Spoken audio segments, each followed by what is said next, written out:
Hello, everyone, and welcome to Carta Policy Live, a video series where we analyze the key policy events and what they mean for private markets and the innovation economy. Today, we've got a robust agenda, and we're going to cover the state of play for the 2024 elections, recent Supreme Court decisions and their impact on policymaking. And we're going to be joined by a special guest, Jesse Sucher, the former senior advisor to the Assistant Secretary of Treasury for Investment Security, to walk through a recent proposal on outbound investment. Now, in full disclosure, this was a pre-recorded interview, so don't be shocked by my quick wardrobe change. But because we did pre-record it, I do know it's a good one, and it's definitely worth the watch. So please stay tuned for that. But before we start, I'd like to talk a little bit about recent political events. 6 days ago, as everyone knows, former President Trump survived an assassination attempt. It's a jarring reminder of the fragility of so much of what we take for granted, both on a personal and human level with respect to violence towards somebody, but also on a systemic level, insofar as how our democracy functions. Now, this nation has sadly been marred by political violence before, but it's always been an aberration and not necessarily the norm. And frankly, one of the central tenets of this country has been our ability to have robust but safe political discourse and disagreement. And it's what makes us better as a nation. And so this has been a tragic and jarring reminder of how important that is, and hopefully something that we will return to. Now, I know our viewers aren't necessarily here for my thoughts on some of these broader topics, so I appreciate the indulgence, but I thought it was important enough to address. Now, shifting into today's agenda, regarding the political landscape, we're seeing a huge amount of shifts over the last 2 weeks. And specifically, President Biden is still reeling from his poor debate performance. And a growing number of Democrats, whether those are frontline Democrats in key election races or top Democratic Party leaders, are increasingly pushing him to withdraw from the race. Now, only President Biden can make that decision, but as that pressure ratchets up, there's growing speculation that he will make a decision to withdraw very soon. Only time will tell, though. President Trump and the Republican Party are more united than ever and continuing to gain momentum coming out of this last week where they held their convention. Now, that's on a national as well as a battleground basis, but it is still very early in this spot. So we're going to talk more about this on July 31st as we do a virtual event to discuss the broader political dynamics and what they mean for policy. But a few key takeaways here. One, we're going to see presidential dynamics continue to shift, and there could potentially be even some bigger refreshes with President Biden's decision one way or the other. That said, on a congressional level, the maps for who's elected or who's up for Senate elections make it increasingly challenging for Democrats to hold the Senate. So it's likely that actually flips Republican. The House, however, is definitely too soon to tell and very much a coin flip. I would say, though, that 3 months is a lifetime in politics. And so even though we're seeing Republican momentum right now, it's by no means a foregone conclusion. Regardless, though, from a governing perspective, we would expect very slim majorities in Congress. And that's going to make legislating pretty tough and pretty challenging. What's been interesting to us, though, is there's been some recent court cases that are going to make that all the more important. And so I'm going to ask my colleague, Holly Howells-Pandel, senior counsel here at Carta, to help walk through some of these court cases. Holly, can you share what came out of the Supreme Court at the end of the term? Yeah, so, we have been seeing this recent trend in the courts, not just the Supreme Court, but the Fifth Circuit too, in particular, where there's been more and more scrutiny as the administrative state has grown. The judiciary has been chipping away at this expanding authority. There were 3 recent decisions from the Supreme Court's latest term that will limit the power of federal agencies. One is the Jarchese case, where the court held that defendants in securities fraud cases have a right to a jury trial. This means that the SEC now has to bring these actions in district court. They can't use their in-house tribunals. Another case was Corner Post, and this involves statutes of limitation for when you can challenge a regulation. So in Corner Post, the court held that the 6-year clock starts when the actual harm occurs, not when the regulation was promulgated. And then finally, the case that I feel like most people have been talking about in this space is Loper-Bright, which overturns the 40-year Chevron doctrine. And this was a pivotal shift. Yeah. And let's focus our attention on that last case. And I know we've seen a lot of reporting on it, and we're going to dive deeper into actually the practical implications and what it means. But before we do so, can you tell us what the court did and why it matters? Yeah, in Lower Bright, there was a 6-3 majority, and they struck down the 40-year-old Chevron doctrine, as I mentioned. So under Chevron, courts would defer to agency interpretations of a law or statute if it was ambiguous or Congress was silent to an issue, so long as that agency interpretation was reasonable. Now, in Loper Bright, the court held it's actually on the court, it's not on the agency to resolve and interpret questions of law. Now, the court can absolutely still take into account the agency's perspective, but you don't have that automatic deference anymore as you did under Chevron. Got it. Now we're going to go, as I mentioned, into some practical implications, but can we just take a quick step back and talk about what Chevron is and why it was in place? Yeah, so when you think about Chevron, there are just inherent shortcomings in the legislative process. Congress typically legislates in very broad terms, and they can't anticipate every issue that's going to arise. So it would fall on the federal agencies that had the expertise to fill in these gaps. When you also think about, adapting policy to either meet changing circumstances or evolving technologies, the regulatory process moves not much faster, but faster than the legislative process. So, regulators have largely took the lead in resolving those types of issues. As we've seen legislating become even more difficult, particularly in divided government where you have slim majorities, we've seen more and more of the agencies taking the lead role in setting policy. And as I mentioned at the outset, as the power of the administrative state has grown, we've seen more and more courts apply scrutiny to that. Yeah. And it's really interesting. The more we think about this, just inherently to your point, we often see industry technology move faster than the governing process. Regulators have tried to keep up with it, but now it appears as though that might be harder under this new parameter, this new restriction, I should say, and it's going to require Congress to try and keep up with these new developments. And so that's going to be some really interesting practical implications. So let's dive into that now. What does this actually mean in practice?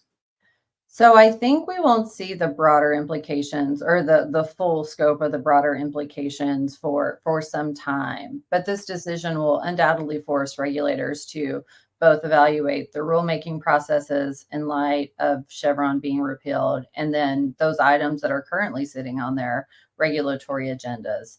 And Congress is going to be under a lot more pressure to be more prescriptive and explicit in the legislative process.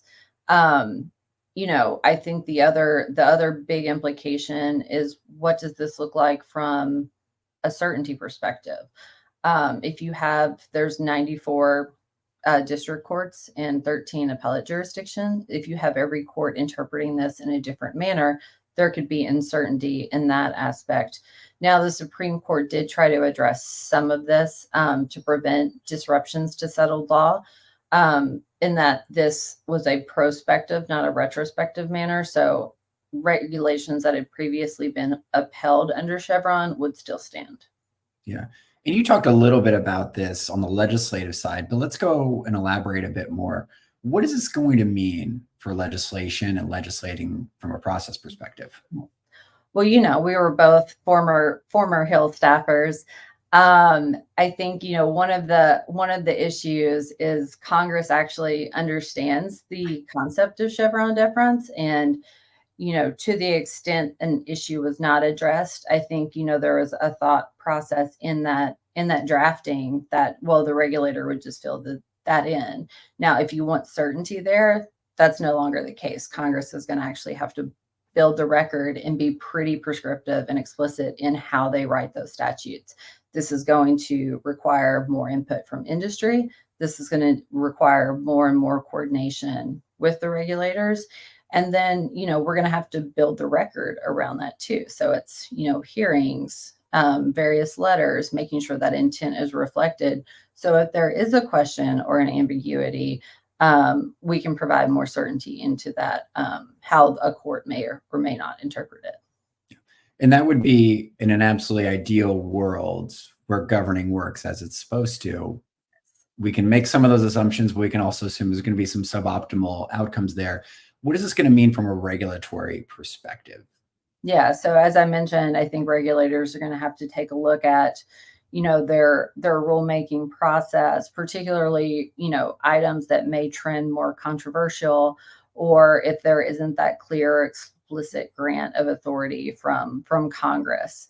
Um, you know, the agencies are no longer going to have as much latitude to interpret where Congress may have been silent. And I think, particularly as industry has been more successful in legal challenges, I think it's undoubtedly you're going to see an uptick there. Now, just I was at the SEC prior to coming to Carta, and I can only speak to how we approach things at the agency at that time. But, I think at least we kind of saw the writing on the wall that Chevron's days were probably numbered. So at least, we would factor this in the rulemaking process. And if you look at some of the recent challenges to SEC rules, the agency hasn't actually relied on Chevron as a defense. But nonetheless, this is a pillar they're not going to have moving forward. So they're going to have to be more careful in the rulemaking process. They're probably going to have to get to a little more consensus, maybe not as political as those more controversial rules are likely to be challenged. Yeah. So we've talked about the implications for Congress, regulators, policymakers more broadly. What does this mean for the innovation ecosystem, the private funds, venture capital, private equity funds, as well as the founders and entrepreneurs out there? Yeah. So I think, businesses are going to have more leverage and not only, influencing how these laws are going to be interpreted, but there's also going to be more of grounds to challenge various regulatory actions. So in one sense, it could lead to more autonomy and freedom to innovate, but it could also lead to uncertainty, as I mentioned earlier. And particularly as we're, seeing Congress and the regulators grapple with things like artificial intelligence and how to regulate that, I think that process is going to be a lot harder. So there could be, a lot more uncertainty as that unfolds. Yeah. Well, despite the recent court case, regulators are going to regulate, as the kids would say, and they still have a robust agenda out there. Yeah, I really feel bad saying that too. But Holly, can you tell us a little bit about the SEC's agenda that recently came out and what it looks like for the horizon there? Yeah, so the SEC released its agenda a week or so ago, and private funds, private market still remain a big priority. I will say that the SEC would have adopted this agenda pre-Chevron, before the Fifth Circuit struck down the private fund advisor rules. So all of these items on that agenda are going to have to be looked at through those lenses now. A couple that I will touch on, particularly as they apply to private fund advisors, registered investment advisors. One of the things that the Fifth Circuit did in the PFA case is limit how the SEC can use its anti-fraud authority under Section 206. Now, for the predictive data analytic proposal, which would look at conflicts of interest and the use of AI and other technologies, and then also the outsourcing vendor due diligence proposal, the SEC relied on a lot of the similar statutes and underlying authority as in that Fifth Circuit case. So they're going to have to reevaluate those rules, or they would probably be challenged as well. The other thing that I would like to mention on the SEC agenda, we've talked a lot about, now the SEC hasn't proposed these rules yet, but they're just on the agenda. So we would anticipate that they're priority items, but it's potential to raise the credit investor thresholds and then make changes to Regulation D. This could be anything from requiring more public disclosures with respect to Regulation D, or imposing barriers or conditions on that filing of the Form D in the process. Now, this has been on the agenda for some time, but we've recently seen that date be moved back into 2025. Now, the SEC doesn't have to follow that calendar, but at least from that shift in date, it does look like it is unlikely the agency would get to that before the election, at least. Yeah. So timing uncertain, but the fact of the matter is there's still a pretty big shift in regulatory posture, with a lot of those regulations still having an impact on the private funds and venture and innovation ecosystem. So we're going to stay engaged on that on the SEC side. And of course, on the broader administrative side, we're also seeing some of those rulemakings, and specifically something we refer to as outbound investment rulemaking proposal that came out recently. And for that, we're going to welcome a special guest, Jesse Sucher. And while I change my clothes, we're going to go to the video.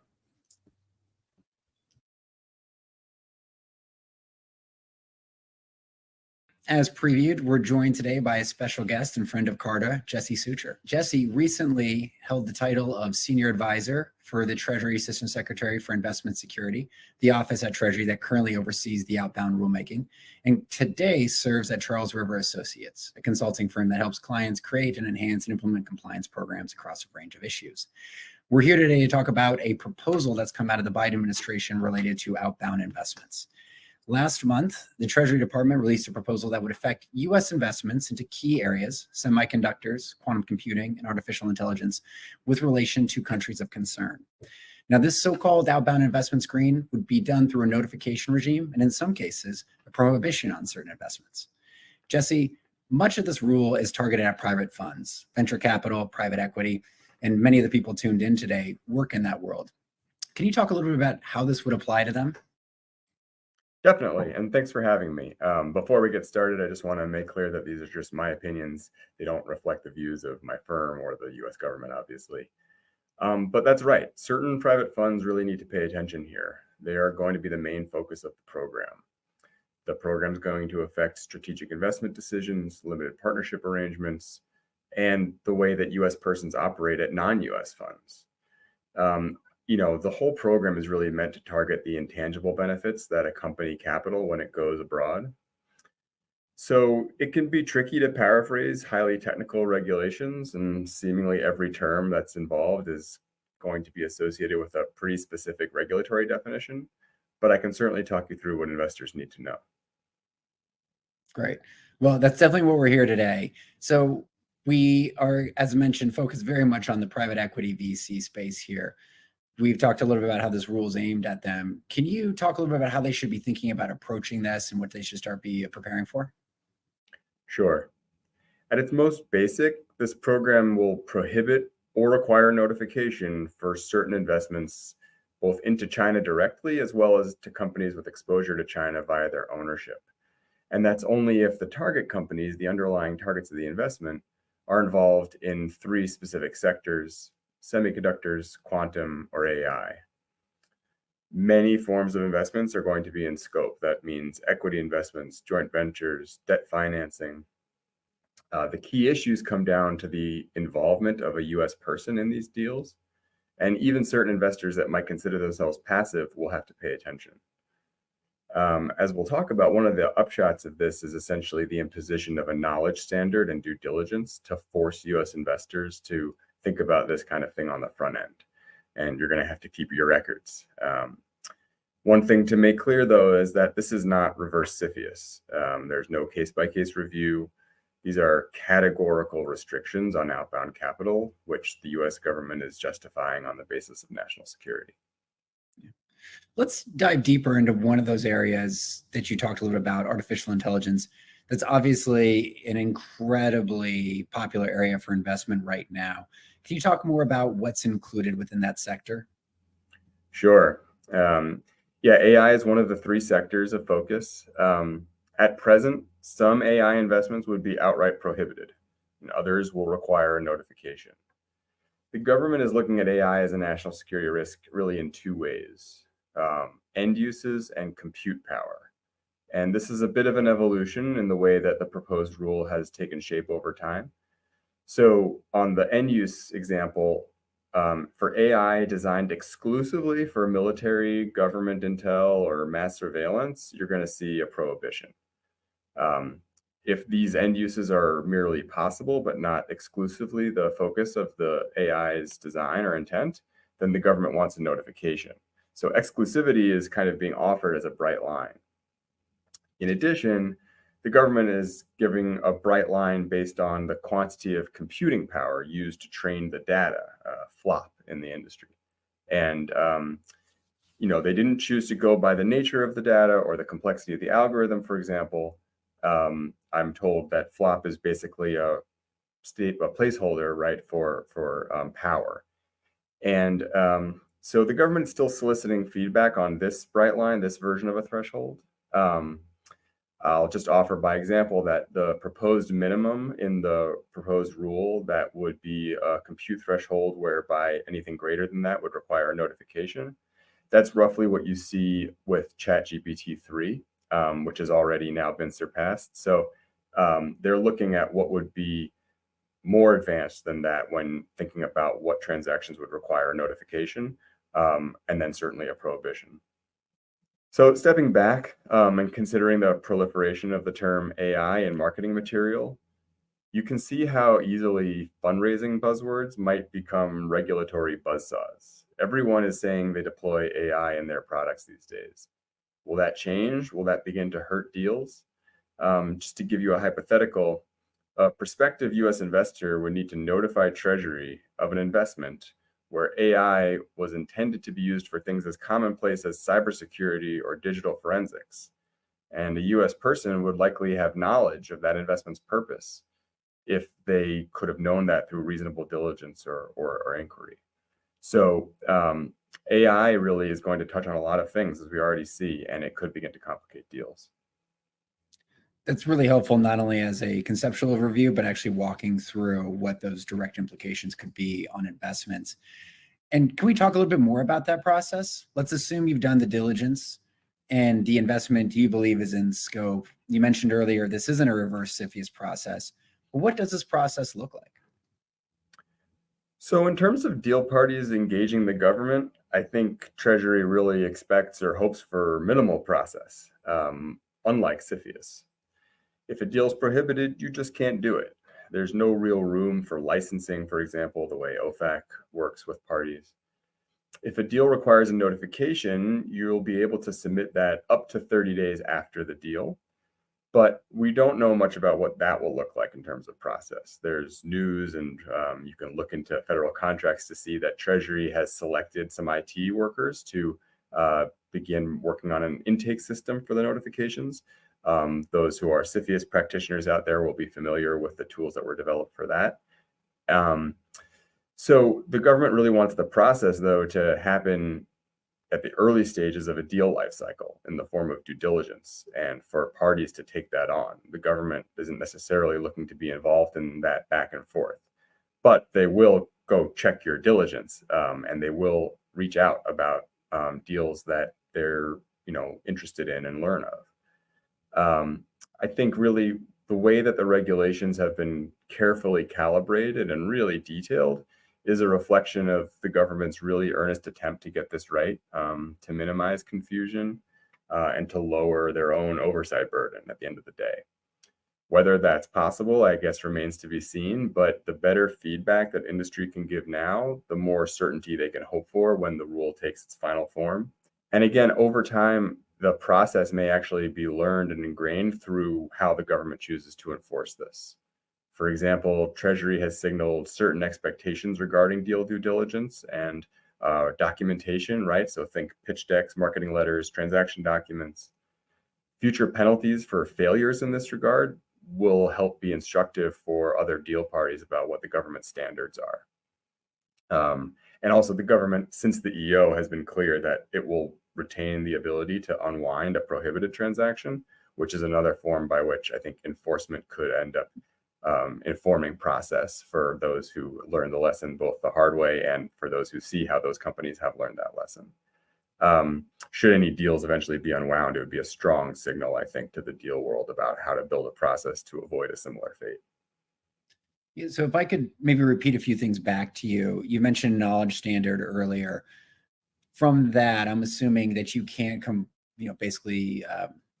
that you can't claim that there was ignorance of this on either the prohibited or the disclosed side. And what's going to be critical here is that you built out an apparatus for diligence that at least shows a track record And we might not know exactly the expectations around that just yet. And correct me if I'm wrong there, but the expectation is that there is a process potentially in place and that it was followed. And that if any deal is found to have not been seen inside the filter and that should have been, you'll probably need to be able to articulate that to Treasury and the administration. Is that a fair summation? I think so. I mean, the government's been pretty clear about how they want to define knowledge, and they've put a lot of thought into this because remember that this is a civil administrative regime. This isn't a criminal proceeding. So they're going to tell you what they constitute, what constitutes knowledge in their minds, because it's going to have a specific regulatory definition. So, there's obviously the actual knowledge would be one that hits that threshold. And then they talk about how an investor probably should know what either their counterparty is doing or maybe what the general partner or pooled investment fund in which they are participating, what their investment activities have been in the past and what they may be in the future. I know this is a sensitive area for LPs who often say, for example, in the feedback to the ANPRM, that they don't know what happens to some of the investments once they join a fund. And this will make it difficult for parties to have it both ways, but there are simple ways to do some diligence on the front end that will at least provide some protection should Treasury come knocking later. Can we talk a little bit about that? Of where is this obligation or liability attached? Would the LPs be subject to it or the GPs, or a little bit of both? Well, it depends on who the U.S. persons are. So unlike CFIUS, which is a transaction-based authority, this authority applies to U.S. persons, and that definition also received a fair amount of scrutiny as the process has evolved. U.S. persons, for example, includes in this concept both anybody located within the United States as well as U.S. persons working abroad. Thanks for walking through that process and what's covered. Are there going to be exceptions or exemptions to this program? Definitely.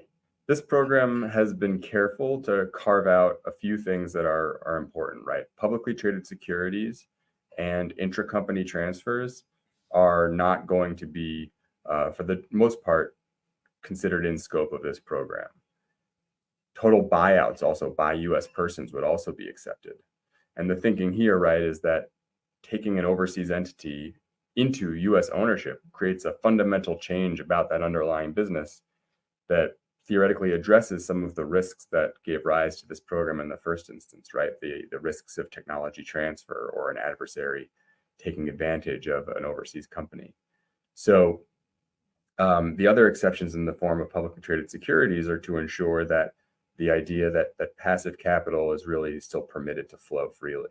There is a high degree of tension and conversation in the public discourse about this, as well as contemplation, I imagine, within government of how to get this right. And then maybe of most interest to this crowd really is the carve-outs for LPs, which still remain to be defined in their final form, and Treasury is still soliciting input on the best approach here. And that's not to say that all LPs will be accepted. The proposed rule is clear that it wants LPs to pay attention to the new knowledge standards, and that the government is going to put investors on notice that's prepared to test the rigor of the underlying diligence. And that's really about the LPs participating with pooled investment funds that may be overseas in nature, but the LPs are U.S. persons, or there are U.S. persons involved in the management.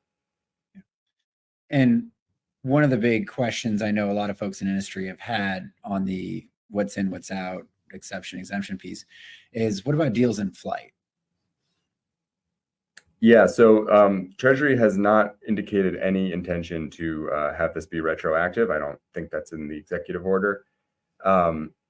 Treasury might seek information about deals in flight because they want to know about what's happened potentially since the EO and whenever the final rule comes out. But investors still need to be cautious because follow-on investments that happen after the final rule that are related to investments that maybe took shape at this stage could be considered on their own merits as a new investment that would be subject to the final regulations and could be fair game. And if you do get reach out from Treasury about investments in flight, I think that should be a reminder that a big part of this for the government is to learn about what's happening in the private markets, which generally are opaque and for which the national security community does not have much insight into what happens within the United States. So the notification process in particular is meant, I think, really to inform future policy developments along those lines. Yeah. Well, and you just referred to future developments here. Can you give us a flavor? This is in proposed form currently, not live yet, but can you walk us through the process and the next steps on rulemaking? Sure. So as I said, the public has until August 4th to provide the feedback. And then after that's been finalized, it's sort of anybody's game as to when the final rule comes out. There's going to need to be a process for the government to really synthesize all the feedback and figure out how they want to incorporate that in the final rule. Realistically, that's probably going to happen after the election. It took about 10 months to get to the issuance of the NPRM after the Treasury Department finalized working through the feedback from the advanced notice of proposed rulemaking, which was concurrent with the executive order last summer. So they may need time to get this right. And I think that's in everybody's interest at the end of the day. Well, you just referenced the election. Obviously, we've got a big election coming up in November. No one knows what's going to happen, who's going to win. I would point out, though, that even though an election, whether the existing administration holds or there's a change in administration, likely means that that timeline, to your point, which is already going to be taking in a lot of substantive comments and trying to think through what the next steps are, might delay it a little bit. But what I would say is when we've heard from some of our prospects or customers or interested parties, there's a question of, does this stand or not? And I think for us, what we hear when we talk to policymakers is there's bipartisan interest in addressing and getting at the end goals of this, of making sure sensitive technology coming out of this key region is really monitored and they've got their clear line of sight into it. There might be some differences on tactics or how it's executed, but at least from my perspective, we do see the appetite to move forward on at least trying to achieve these ends. So obviously pay attention to the election, will have impacts, but by no means will it take this off the table. Jesse, we've covered a lot of ground on everything from what the proposal does, how it matters to private funds, what it means for their investments in these key sectors, and how this process ultimately unfolds. Any final thoughts or takeaways folks should leave the virtual event with? Well, I think, the latest draft rule is largely consistent with the prior version. We see continued effort to really get this right at a detailed level. And that's a reflection of the efforts going on within Treasury and Commerce, the interagency, and the seriousness that they are proceeding with to get this right. One of the most interesting details to me is that the NPRM announced an estimate that only about 200 deals per year would be prohibited or require notification, right? That's the number that they estimate would be covered. I don't think that that's the number of deals that will be affected by this because of the imposition of the knowledge standard and the requirement to perform diligence to at least ensure that your deal is not covered and not prohibited, for example. But at the end of the day, I think it still reflects a relatively small slice of activity, and only certain U.S. persons really will need to pay very close attention, although that is a community largely reflected by your audience and the folks here. So, of course, if you're thinking about a deal like this or wondering how their regulations may affect your specific circumstances, please do reach out, and we'll see how this takes shape at the end of the day. Yeah, and I actually think that's a fantastic point of, it might not always seem like this is going to be applicable to you, but in many cases now with this knowledge standard, you're going to have to build a process that makes sure that you've got everything in place to, in some cases, even prove a negative. And that's going to require advanced preparation on this. So Jesse, we really appreciate you taking the time, the work you've done on this issue, and then walking not only Carta, but of course, our audience through the rulemaking and its impacts. We look forward to staying in touch on this as more develops. Thanks again. Thanks for having me.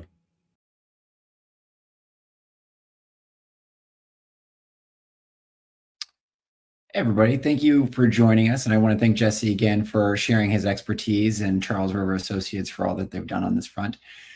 Please visit Carta on the Policy Desk to learn more about these issues, subscribe to our weekly newsletter, and of course, tune in for the next Policy Live. Have a great day.